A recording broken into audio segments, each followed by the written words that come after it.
Hello friend, welcome back our channel GK prince academy. तो आज हम लोग बायोलॉजी के टॉप 30+ क्वेश्चन देखेंगे जो रेलवे के एग्जाम के पॉइंट ऑफ व्यू से बहुत ही इंपॉर्टेंट है। चलिए हम वीडियो को स्टार्ट करते हैं, जिसमें जो मैंने सबसे पहला क्वेश्चन लिया है उसे देखते हैं। निम्नलिखित में से कौन सी प्राकृतिक रूप से पाई जाने वाली ग्रीन हाउस गैस सर्वाधिक ग्रीन हाउस इफेक्ट करती है?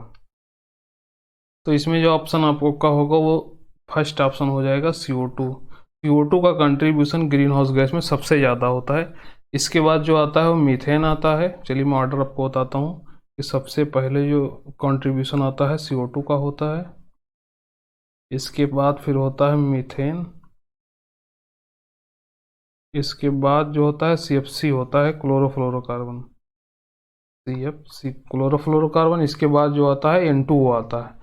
उसके बाद जो बचता है उसमें ओजोन, जलवाष्प, ये सब आता है। ये क्वेश्चन बहुत ही इंपॉर्टेंट है, ये ऑर्डर आप लोग याद रखिए कि सबसे ज़्यादा CO2, इसके बाद फिर मीथेन, फिर CFC क्लोरोफ्लोरोकार्बन होता है, और इसके बाद N2O आता है। इस ऑर्डर को आप लोग ध्यान रखिए कि इसमें पूछा भी जा सकता है कि CO2 के बाद कौन सी गैस आती है, तो जो मीथेन होगी। चलिए हम अगला क्वेश्चन देखते हैं। अगला क्वेश्चन जो आपका है, निम्नलिखित में से कौन एक वायुमंडल के ओजोन परत की मोटाई नापने वाली इकाई है? तो जो ओजोन की हम मोटाई नापते हैं वो डॉप्सन यूनिट में नापते हैं, तो आपका ये बी ऑप्शन से हो जाएगा, डॉप्सन। याद करने वाला क्वेश्चन है ये, इस तरीके से पूछा पूछा जा सकता है, DU करके भी पूछा जा सकता है।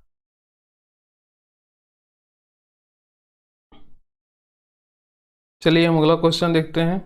ओजोन परत के क्षरण के कारण क्या होता है, मतलब कौन सी बीमारी ओजोन परत के थिकनिंग से होता है? तो इसमें जो सबसे ज़्यादा होता है त्वचा का कैंसर, सबसे ज़्यादा होता है स्किन कैंसर, सबसे ज़्यादा होता है कि अगर ओजोन परत और पतली हुई तो त्वचा का कैंसर बहुत ही ज़्यादा बढ़ जाएगा। और इसकी जो मापने की इकाई है वो डॉप्सन यूनिट में मापते हैं, जैसे हमने पिछले क्वेश्चन में देखा। चलिए हम अगला क्वेश्चन देखते हैं। नेक्स्ट क्वेश्चन जो आपका है, हाइड्रोफाइट कहते हैं, मतलब हाइड्रोफाइट किसे कहते हैं? तो हाइड्रोफाइट जो होते हैं एक जलीय पौधे को कहते हैं, जो प्लांट्स पानी में पाए जाते हैं उन्हें हम हाइड्रोफाइट कहते हैं। एक जलीय पौधे को हम हाइड्रोफाइट्स कहते हैं। तो इसमें आपका ऑप्शन बी सही हो जाएगा। जो जो प्लांट्स जल में पाए जाते हैं उन्हें हम हाइड्रोफाइट्स कहते हैं। तो स्ट्रेट फॉरवर्ड क्वेश्चन है, इसे याद कर सकते हैं कि जो जल में पाया जाता है उसे हाइड्रोफाइट कहते हैं। चलिए हम अगला क्वेश्चन देखते हैं। नेक्स्ट क्वेश्चन जो आपका है, जीरोफाइट किस दशा में पनपते हैं, मतलब कहाँ पाए जाते हैं, किस स्थान पे पाए जाते हैं? तो ये वहाँ पाए जाते हैं जहाँ कंडीशन उष्ण व शुष्क हो, जैसे कि रेगिस्तान में ज़्यादातर ये पाए जाते हैं ये प्लांट्स। जीरोफाइट कहाँ पाए जाते हैं? उष्ण व शुष्क जगह पे। और इनकी कुछ स्पेशल फीचर होते हैं जिन्हें आप ध्यान रख सकते हैं यहाँ से, कि इसमें जो स्टोमेटा पाए जाते हैं वो बहुत डीप में पाए जाते हैं कि वाटर लॉस कम हो, क्योंकि जीरोफाइटिक प्लांट्स के लिए लिमिटिंग कंडीशन वाटर ही होती है, पानी कमी होती है इनके पास। तो इनमें संकन स्टोमेटा पाए जाते हैं। तो आप लोग सीधे याद कर लीजिए कि जीरोफिटिक प्लांट में संकन स्टोमेटा पाए जाते हैं। चलिए हम अगला क्वेश्चन देखते हैं, जो कि दोबारा ग्रीन हाउस से रिलेटेड है। उस गैसों की संकल्पना की थी, मतलब किस वैज्ञानिक ने इनकी ग्रीन हाउस गैस की संकल्पना की थी? तो वो थे जोसेफ फ्रेरियर ने की थी। तो इसमें आपका ऑप्शन सी वाला सही हो जाएगा। चलिए हम अगला क्वेश्चन देखते हैं, जो कि दिया गया, विश्व पर्यावरण दिवस किस दिन मनाया जाता है? विश्व पर्यावरण दिवस किस दिन मनाया जाता है? तो ये 5 जून को मनाया जाता है। विश्व पर्यावरण दिवस 5 जून को मनाया जाता है। याद करने वाला क्वेश्चन है कि विश्व पर्यावरण दिवस 5 जून को मनाया जाता है। ध्यान रखिएगा क्योंकि पर्यावरण से रिलेटेड क्वेश्चन है तो बहुत ही इंपॉर्टेंट है, क्योंकि इन्वायरमेंटल क्वेश्चन इसमें बहुत ज़्यादा एग्जाम में पूछे जा रहे हैं। चलिए हम नेक्स्ट क्वेश्चन देखते हैं, जो कि फिर से पर्यावरण से रिलेटेड है।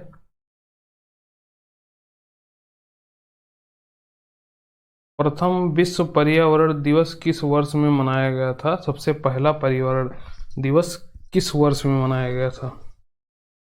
तो ये 1973 में मनाया गया था। विश्व पर्यावरण सबसे पहला पर्यावरण दिवस 1973 में मनाया गया था। तो इसमें आपका फर्स्ट ऑप्शन सही हो जाएगा कि 1973 में मनाया गया था।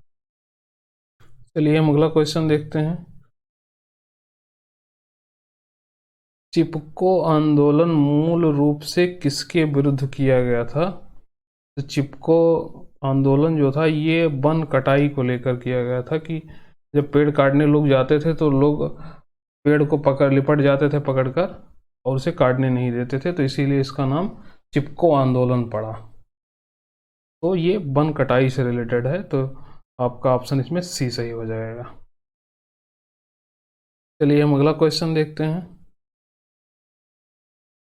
पौधे जो नमक युक्त मिट्टी में उगते हैं उन्हें क्या कहते हैं?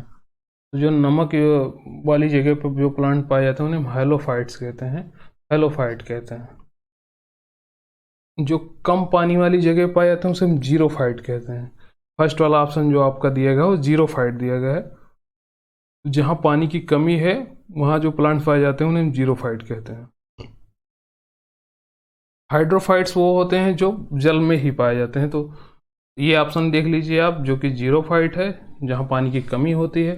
बी आपका दिया गया हाइड्रोफाइट जहाँ पानी जो टोटली प्लांट पानी में ही पाए जाते हैं।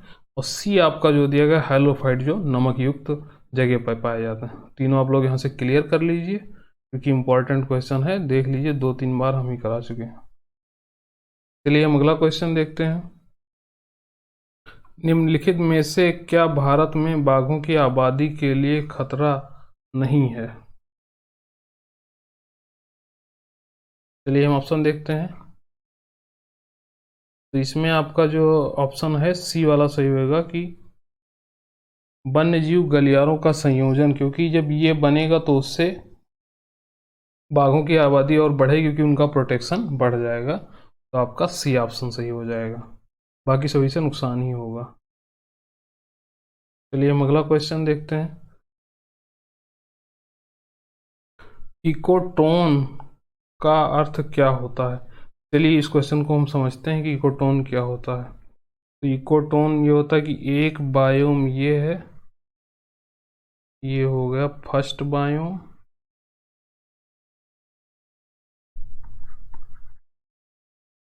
और ये हो गया सेकंड बायोम,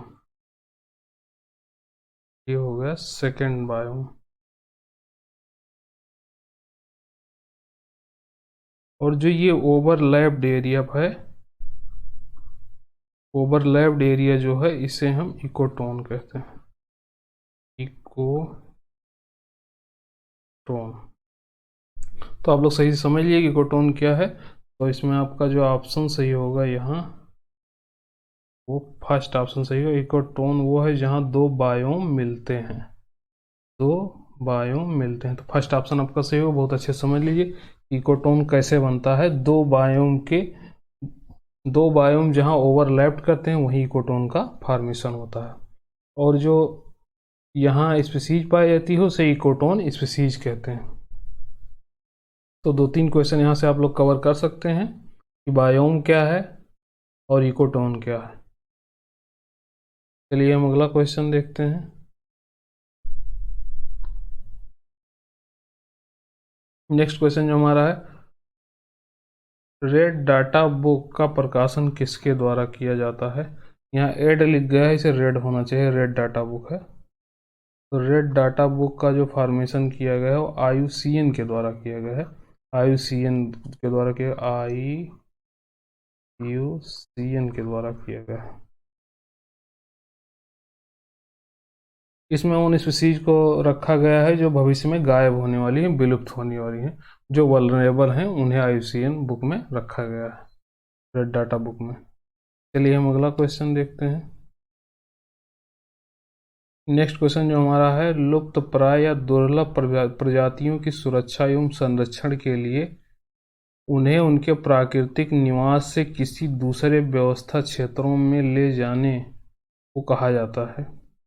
जैसे कोई स्पीसीज यहाँ फॉरेस्ट में थी पहले से, इसे हम नई जगह ले आए, जूलॉजिकल पार्क में ले आए, समझ लो जूलॉजिकल पार्क में ले आए,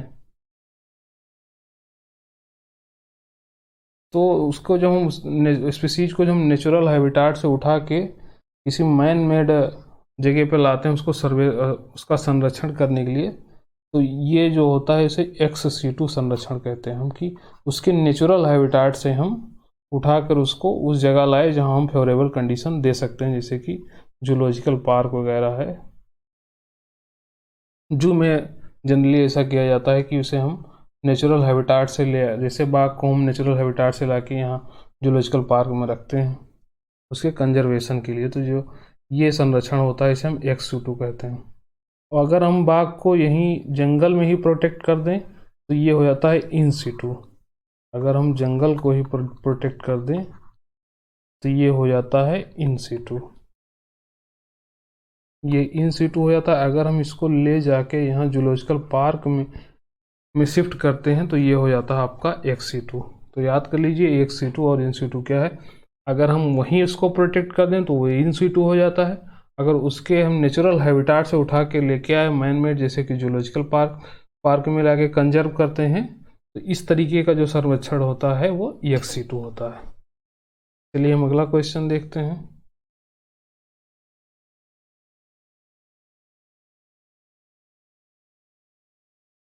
नेक्स्ट क्वेश्चन जो हमारा, अधिकतम ऑक्सीजन किससे उपलब्ध होती है?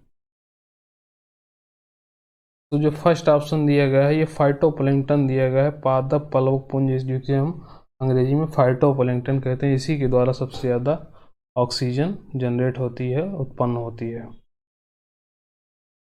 ये समुद्र में पाया जाता है, सबसे ज़्यादा प्राइमरी प्रोड्यूसर भी होता है। इसे आप याद कर लीजिए कि जो फाइटोप्लैंक्टन होते हैं ये प्राइमरी प्रोड्यूसर भी होते हैं। तो इसमें आपका फर्स्ट ऑप्शन सही हो जाएगा। चलिए हम अगला क्वेश्चन देखते हैं जो कि दिया गया है, निम्न में से कौन सा किसी पारिस्थितिकी तंत्र में एक दिशीय प्रवाह दर्शाता है? एक दिशीय प्रवाह मतलब यूनिफ्लो होता है, एक ही तरफ फ्लो होता है। जो तो इस तरीके की जो फ्लो होता है एनर्जी का फ्लो इस तरीके से होता है, ऊर्जा का फ्लो एक दिशा में होता है। जैसे सनलाइट की एनर्जी सबसे पहले घास को मिली, घास से एनर्जी फिर बकरी को मिली, बकरी से फिर ह्यूमन ने उसे खाया तो एनर्जी उसको मिल गई। फिर तो एनर्जी का फ्लो एक डायरेक्शन में हो रहा, सबसे पहले सन के पास थी, सन से फिर बकरी में आई, बकरी में से फिर ह्यूमन में आ गई। तो इस तरीके से एनर्जी का फ्लो होता है एक दिशा में। तो इसमें आपका बी ऑप्शन सही हो जाएगा। चलिए हम अगला क्वेश्चन देखते हैं। निम्नलिखित ऊर्जा स्रोतों में कौन सा पर्यावरण को स्वच्छ रखने के लिए सर्वोत्तम है? मतलब एनर्जी के सोर्सेस यहाँ आपको दिए गए हैं, उसमें आपसे पूछा गया कि सबसे अच्छा सर्वोत्तम उपाय कौन सा है जिससे हम ऊर्जा भी प्राप्त कर लें और प्रदूषण भी सबसे कम हो। तो ये जो होता है सौर सेल, क्योंकि इसमें पॉल्यूशन नहीं होता है। बाकी आप पेट्रोलियम उत्पाद लेंगे तो उसमें भी सही करने में बहुत ज़्यादा पॉल्यूशन होता है। नाभिकीय विखंडन में तो बहुत ज़्यादा रेडिएशन निकलता है जिससे कैंसर होने के चांस बहुत ज़्यादा हो जाता है। ऐसा वृक्ष जो ग्रीन गोल्ड के नाम से लोकप्रिय है लेकिन जो पारिस्थितिकी की दृष्टि से अनर्थकारी कौन सा है? ये प्लांट जो होता है यूकेलिप्टिस होता है, क्योंकि ये बहुत सारा वाटर एब्जॉर्व कर लेता है अर्थ से। तो ये ग्राउंड वाटर को कम करता है और उसे वेपोराइजेशन के द्वारा लॉस भी कर देता है। तो ये प्लांट इन्वायरमेंट के लिए सही नहीं है यूकेलिप्टिस। चलिए हम अगला क्वेश्चन देखते हैं।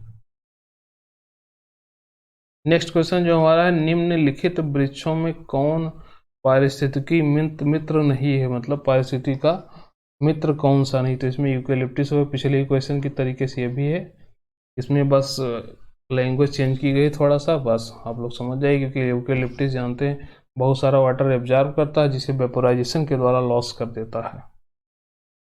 चलिए हम अगला क्वेश्चन देखते हैं जो कि दिया गया है, निम्न में से कौन आहार श्रृंखला का निर्माण करते हैं? मतलब फूड चेन का निर्माण कौन करते हैं? तो फूड चेन का निर्माण इस तरीके से होता है, पहले सनलाइट की एनर्जी है वो घास में आती है, घास से फिर वो बकरी में जाती है, बकरी से फिर मानव में आती है वही एनर्जी। इस तरीके से फूड चेन चलती है। इसमें एनर्जी का फ्लो देख लीजिए आप, यूनी डायरेक्शन है, एक तरफ से एनर्जी चल रही है और उसका रिवर्स पॉसिबल नहीं है। तो ये मैंने आपको एक सिंपल फूड चेन बना के दिखाई कि सनलाइट की एनर्जी है जो सनलाइट की एनर्जी जो थी वो सबसे पहले घास में आई, घास से फिर बकरी में, फिर मानव में। तो इस हिसाब से आपका बी ऑप्शन यहाँ सही हो जाएगा, घास, बकरी तथा मानव। चलिए हम अगला क्वेश्चन देखते हैं।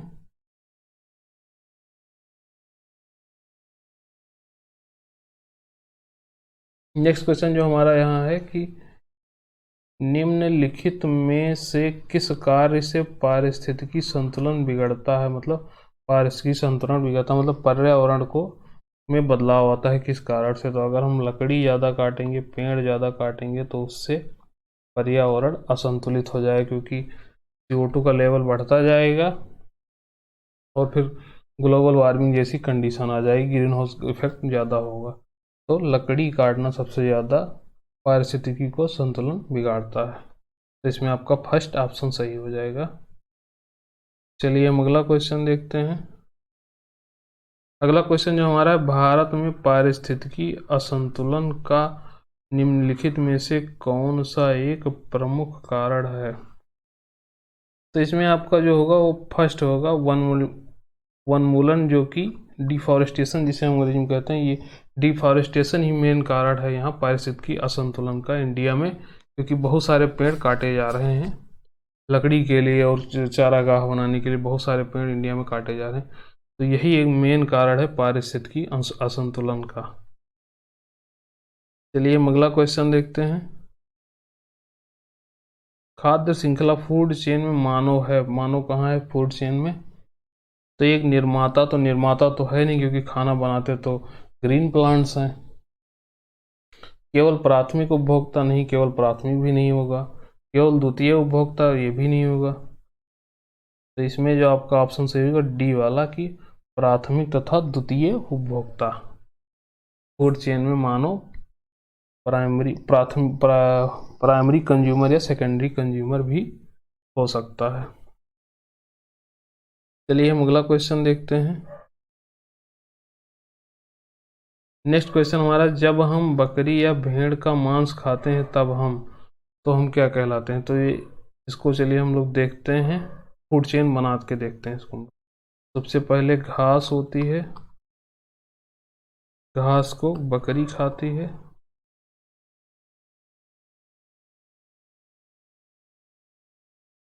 और बकरी को मानव खाता है। तो घास को बकरी ने खाया तो ये हो गई प्राइमरी कंज्यूमर, और बकरी को मानव ने खाया तो ये हो गया सेकेंडरी कंज्यूमर, मतलब द्वितीय उपभोक्ता हो गया। तो मैंने सिंपल फूड चेन बनाई और आपको समझाया कि कौन कहाँ है। तो आप लोग जब इस तरीके क्वेश्चन आए तो आप लोग इसे सिंपली ऐसे ही बना के सॉल्व कर सकते हैं, ताकि गलती ना हो। करने तो वैसे भी कर सकते हैं, लेकिन गलती होने की चांस ज़्यादा रहेगी। तो आप लोग ऐसे फूड चेन बना के इस क्वेश्चन को करें। चलिए हम नेक्स्ट क्वेश्चन देखते हैं।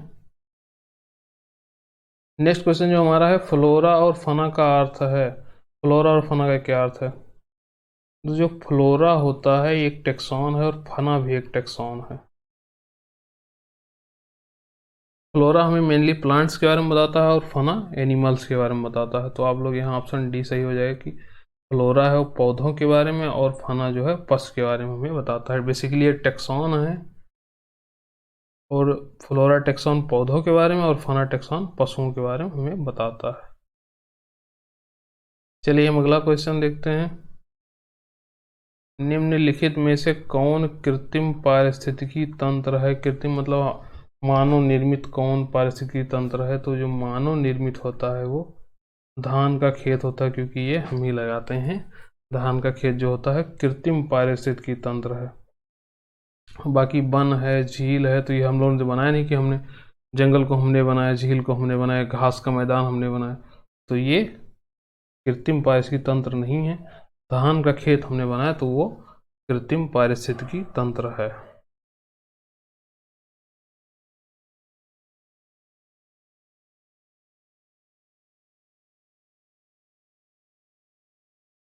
चलिए हम अगला क्वेश्चन देखते हैं। पारिस्थितिकी तंत्र की संकल्पना को किसने परिभाषित किया। तो पारिस्थितिकी तंत्र की संकल्पना को आर्थर टैंसले ने परिभाषित किया था। आर्थर टैंसले, जो कि फर्स्ट ऑप्शन आपको दिया गया है, तो याद कर लीजिए कि एजी टैंसले ने पारिस्थितिकी तंत्र की संकल्पना को दिया था। बी ऑप्शन आपको हचिंसन दिया है, इन्होंने टैक्सॉन के बारे में बताया था हमको। डी ऑप्शन आपका जो दिया गया वो चार्ल्स एल्टन के बारे में दिया गया है, इन्होंने इकोलॉजिकल पिरामिड के बारे में बताया था।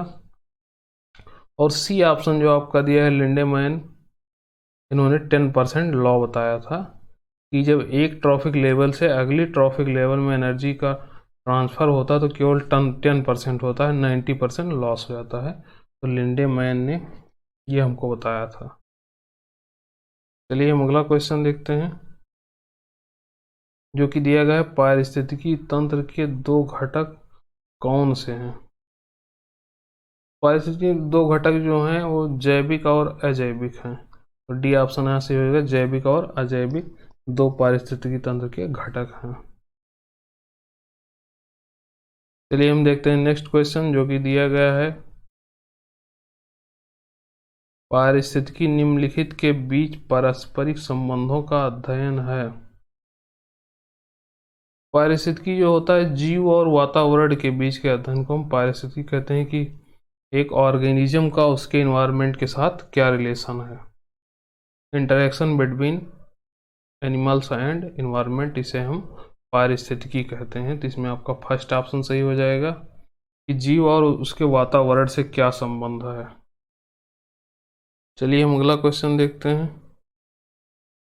नेक्स्ट क्वेश्चन जो हमारा दिया गया है वो पिछला रिवाइज होगा, तो आप लोग भी रिवाइज के लिए फूड चेन वाला जो हमने क्वेश्चन कराया था पिछले, उसमें डी ऑप्शन सही था, मानव प्राथमिक तथा द्वितीय उपभोक्ता दोनों हो सकता है।